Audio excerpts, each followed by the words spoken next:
6 months leading up to my surgery, I had been seeing my doctor on like a monthly basis because I just felt like something was wrong with me and I didn't know what. I've known Terah forever, and I've known of her anxiety problems, and I have anxiety problems too, and she just kept asking for this test. And you know, we're young 29-year-olds, we're planning for our daughter's birthday, we're planning for vacations, and I was the one that was telling my wife, no, you're fine, don't worry about it, you know, you can go in and get checked, but everything's fine. Terah was concerned about her health because of a family history. She has 2 cousins who have had aortic aneurysms and aortic dissections and have required surgery to repair them. After this happened to the second cousin, I asked Dr. Whitakis to give me an echo. And during the echo, they found something.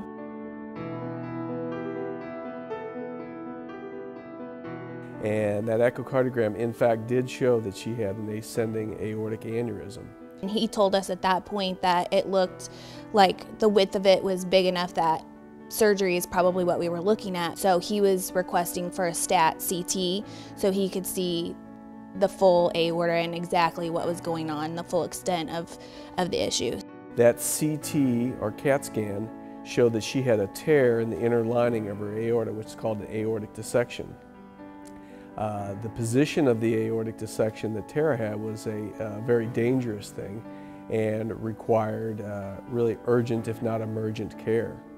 So we went in for the CT, and we actually were walking out the door, and the receptionist at the front desk stopped us and said, you know, actually we're going to need you to sit down and wait for Dr. Goldstein. He's reviewing your results and he'll be over shortly to talk to you. And I'm like, oh my goodness, like, is this really happening? I wasn't having any chest pain. I wasn't having any symptoms. The fact that, you know, I had gone in and gotten this test, he said, you know, you're very lucky. And the scary thing about Terah is that she didn't have the symptoms at the time she presented. So had she not been her own advocate and sought further evaluation, you know, once again, it might not have turned out very well for her. So from there, a cardiothoracic surgeon, Dr. Billy Stevens, was consulted, saw her and took her to the operating room that very same day and repaired her aorta. I was just in shock and disbelief because I felt like she was okay and that we would get through this and, you know, we would laugh about it someday, and then all of a sudden we're finding out that, you know, something seriously is wrong and that it's going to require, you know, major surgery. I was just terrified.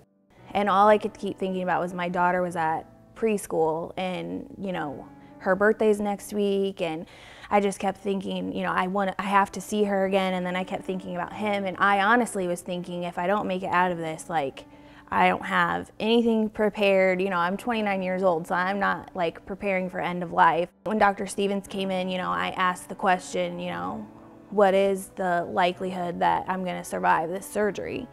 He said that he was very comfortable with the surgery. He had done it often, and that it was typically a 95% survival rate.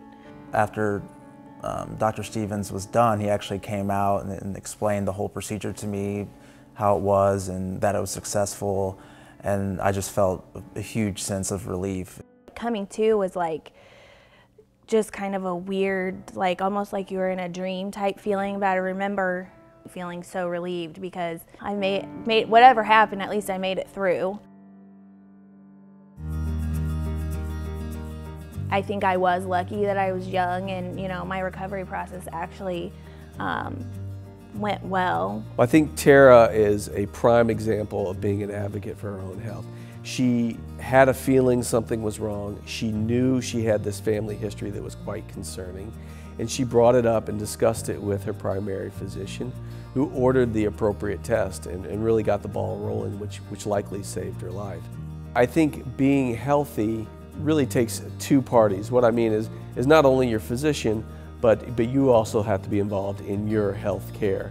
So I think she will now have a normal life because she had that surgery. I have a totally new perspective on life. I think I view it now as just a second chance and a blessing. Every single day I think about the fact that, you know, each day is a blessing and you don't know what is going to happen. The American Heart Association is a tremendous organization which really acts as an advocate not only for patients but also for healthcare providers. I believe it's important to support the American Heart Association. In supporting the organization, we can help the AHA continue to be advocates for not only physicians but also for patients, to provide the education that we need to keep doing what we're doing to care for patients with heart disease and vascular disease. Now that, you know, I have survived this condition, anything that I can do to help, you know, the AHA and the research and the funding for heart disease is definitely one of my top priorities. You know, Terah and I were high school sweethearts. We've grown up together, and now we're raising a beautiful daughter together, and we want to enjoy life together for a long time to come, so that is why. Providing the best care I can for my patients is why. Jordan and Maddie is why.